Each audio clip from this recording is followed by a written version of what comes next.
Welcome to ട്രൈഡോട്ട്.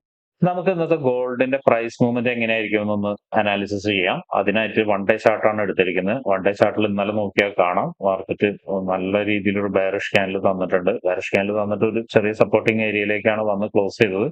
അവിടെ നിന്ന് ഇന്ന് മാർക്കറ്റ് ഓപ്പൺ ചെയ്തിട്ട് മുകളിലേക്ക് ഒരു ചെറിയ ബുള്ളിഷ് തന്നിട്ടുണ്ട്. പക്ഷെ മാർക്കറ്റ് ഇപ്പൊ നിൽക്കുന്നത് റെസിസ്റ്റൻസ് ഏരിയയിലാണ്. എനിവേ നമുക്ക് അതിനെ കുറിച്ച് കൂടുതൽ പഠിക്കാൻ വേണ്ടിയിട്ട് ചില ഏരിയകൾ മാർക്ക് ചെയ്യേണ്ടതുണ്ട്. ആദ്യമായിട്ട് സപ്പോർട്ട് ഏരിയയാണ് മാർക്ക് ചെയ്യുന്നത്. സപ്പോർട്ട് ഏരിയ മാർക്ക് ചെയ്യുന്നത് കഴിഞ്ഞ ആഴ്ച തന്നൊരു വളരെ സ്ട്രോങ് ആയിട്ടുള്ള ബുള്ളിഷ് മർബസൂനെയാണ് സപ്പോർട്ടായിട്ട് മാർക്ക് ചെയ്യുന്നത്. റെസിസ്റ്റൻസ് ആയിട്ട് മാർക്ക് ചെയ്യുന്ന ഓൾ ടൈം ഹൈനെയാണ്. അതിലേക്കാണ് ഇപ്പോൾ കറന്റ്ലി മാർക്കറ്റ് അപ്രോച്ച് ചെയ്തുകൊണ്ടിരിക്കുന്നത്. അതിന് റെസിസ്റ്റൻസ് ആയിട്ട് മാർക്ക് ചെയ്യുന്നുണ്ട്. അതോടൊപ്പം തന്നെ അതിന്റെ തൊട്ട് താഴെ ഒരു ഇംബാലൻസ് ഉണ്ട്. ആ ഇംബാലൻസിൽ നിന്നാണ് ഇന്നലെ മാർക്കറ്റ് റിവേഴ്സൽ വന്നിരിക്കുന്നത്. അതും മാർക്ക് ചെയ്യുന്നുണ്ട്. ഇനി മറ്റൊരു ഇംബാലൻസ് കിടക്കുന്നത് നേരത്തെ വരച്ച സപ്പോർട്ടിന്റെ തൊട്ട് മുകളിലുള്ള ഒരു ഡേ ഇംബാലൻസ് കിടക്കുന്നുണ്ട്. അതിനെയും മാർക്ക് ചെയ്യുന്നുണ്ട്. പ്രധാനപ്പെട്ട ഏരിയകൾ ഇത്രയാണ്. ഇനി കൂടുതൽ ഏരിയകൾ അറിയാനും എൻട്രി സാധ്യതകൾ നോക്കാനും വേണ്ടി നമുക്ക് ചെറിയ ടൈം ഫ്രെയിമിലേക്ക് പോകേണ്ടതുണ്ട്. അതിനു മുന്നേ പ്രധാനപ്പെട്ട ന്യൂസുകൾ എന്തൊക്കെയാണെന്നുള്ളത് നോക്കിയിട്ട് വരാം. ഇന്നത്തെ പ്രധാനപ്പെട്ട ന്യൂസ് എന്ന് പറയുന്നത് ഫെഡ് ചെയർ പവലിന്റെ ടെസ്റ്റിഫൈസ് ആണ്. അത് വരുന്നത് ഇന്ത്യൻ സമയം 7:30 PM USDയിലാണ് വരുന്നത്. അതിന്റെ ഇമ്പാക്ട് ക്ലിയർ ആയിട്ട് നമുക്ക് പ്രഡിക്ട് ചെയ്യാൻ പറ്റില്ല. പ്രീവിയസോ ഫോർകാസ്റ്റോ അതുപോലെ ആക്ച്വലോ കിട്ടില്ല നമുക്ക്. അങ്ങനെ ഒരു ഫിഗർ നമുക്ക് കിട്ടില്ല. അപ്പൊ അതുകൊണ്ട് ന്യൂസ് വന്നതിന് ശേഷം എങ്ങനെയാണ് മാർക്കറ്റിൽ ഇമ്പാക്ട് ആവുന്നത് അത് നോക്കിയതിന് ശേഷം മാത്രം ട്രേഡ് എടുക്കുക.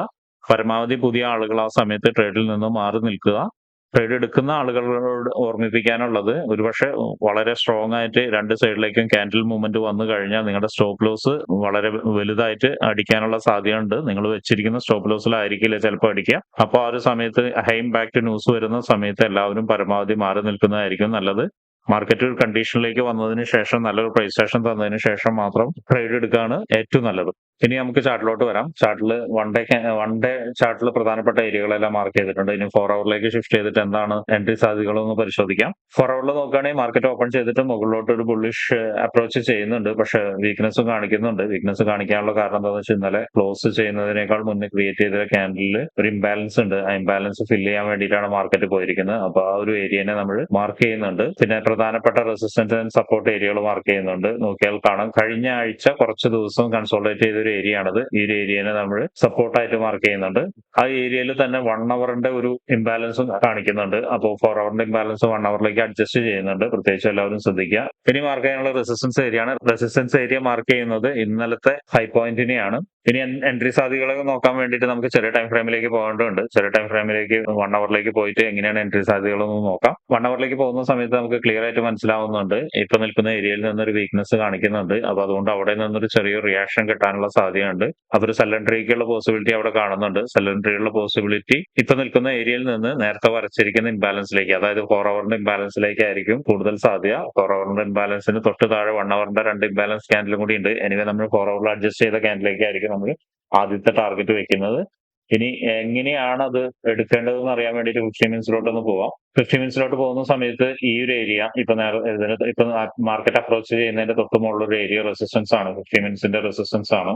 അവിടേക്ക് മാർക്കറ്റ് എത്താനുള്ള സാധ്യത വളരെ കൂടുതലാണ്. അവിടെ എത്തിക്കഴിഞ്ഞു കഴിഞ്ഞാൽ ഒരു ചെറിയ ടൈം ഫ്രെയിമിലേക്ക് 5 മിനിറ്റ്സിലോ 3 മിനിറ്റ്സിലോ 1 മിനിറ്റിലോ ഒരു കൺഫർമേഷൻ കിട്ടുകയാണെങ്കിൽ നമുക്ക് എന്ത് ചെയ്യാം, അവിടെ നിന്നൊരു സെൽ എൻട്രി പ്ലേസ് ചെയ്യാം. സെൽ എൻട്രി ഇവിടെ നിന്ന് വെച്ച് കഴിഞ്ഞാൽ ഇതായിരിക്കും നമ്മുടെ ഇന്നലെ ക്രിയേറ്റ് ചെയ്ത ലോ ആയിരിക്കും നമ്മുടെ ടാർഗറ്റ്. ആ ടാർഗറ്റ് 2350.917 ആണ്. അതും ബ്രേക്ക് ചെയ്യുകയാണെങ്കിൽ അതിന് താഴെ 4 ഹവറിന്റെ ഇംബാലൻസ് ഉണ്ട്. ആ ഒരു ഇംബാലൻസിലേക്കായിരിക്കും വരിക. അത് 2343.922 ആണ്. അത്യാവശ്യം മോശമില്ലാത്ത ഒരു ടാർഗറ്റ് കിട്ടാനുള്ള സാധ്യതയുണ്ട്. 260ഓളം പിപ്പിന്റെ ടാർഗറ്റ് കിട്ടാനുള്ള സാധ്യതയുണ്ട്. പക്ഷെ ക്ലിയർ ആയിട്ട് നമുക്ക് കൺഫർമേഷൻ കിട്ടണം. എന്നാൽ മാത്രമേ സെൽ എൻട്രി എടുക്കുള്ളൂ. ഇനി താഴെ വന്നു കഴിഞ്ഞാൽ ഈ ഏരിയയിലേക്ക് ഇപ്പൊ നമ്മൾ വെച്ചിരിക്കുന്ന ലാസ്റ്റ് ഏരിയയിലേക്ക് വന്നു കഴിഞ്ഞു കഴിഞ്ഞാൽ മാർക്കറ്റ് അവിടെ നിന്ന് ഒരു റിയാക്ഷൻ കിട്ടുകയാണെങ്കിൽ, ഇവിടെ നിന്ന് ഒരു ക്ലിയർ ആയിട്ട് റിയാക്ഷൻ കിട്ടുകയാണ്, സ്ട്രക്ചർ ബ്രേക്കോ കാര്യങ്ങളൊക്കെ കിട്ടുകയാണെങ്കിൽ നമ്മൾ മുകളിലോട്ടൊരു എൻട്രി നോക്കും. ആ ഒരു എൻട്രി എന്ന് പറയുന്നത് ഇന്നലെ ക്രിയേറ്റ് ചെയ്ത ഹൈ ആണ്. അതും അത്യാവശ്യം നല്ല രീതിയിൽ കളക്ഷൻ കിട്ടും. 500ഓളം പിപ്പിന്റെ കളക്ഷൻ നമുക്ക് കിട്ടാനുള്ള സാധ്യതയുണ്ട്. മോസ്റ്റ് പ്രോബബിളി ഇന്നത്തെ ദിവസം നല്ലൊരു ട്രേഡ് കിട്ടാനുള്ള സാധ്യതയുണ്ട്. അല്ലെങ്കിൽ നാളേക്ക് ഒരു ബേസ് എങ്കിലും ക്രിയേറ്റ് ചെയ്തിടും. അപ്പൊ എല്ലാവരും സൂക്ഷിച്ചും കണ്ടു ട്രേഡ് എടുക്കുക. ട്രേഡ് എടുക്കുന്നത് എങ്ങനെയാണെന്നും ഫോറക്സ് ട്രേഡിങ്ങിനെ കുറിച്ചിട്ട് ഫ്രീ ആയിട്ട് പഠിക്കാൻ താല്പര്യമുള്ള ആരെങ്കിലും ഉണ്ടെങ്കിലും നമ്മളോടൊപ്പം ജോയിൻ ചെയ്യാൻ വേണ്ടിയിട്ട് ഈ വീഡിയോയുടെ ഡിസ്ക്രിപ്ഷനിലുള്ള വാട്സ്ആപ്പ് കമ്മ്യൂണിറ്റിയിൽ അംഗമാകുക.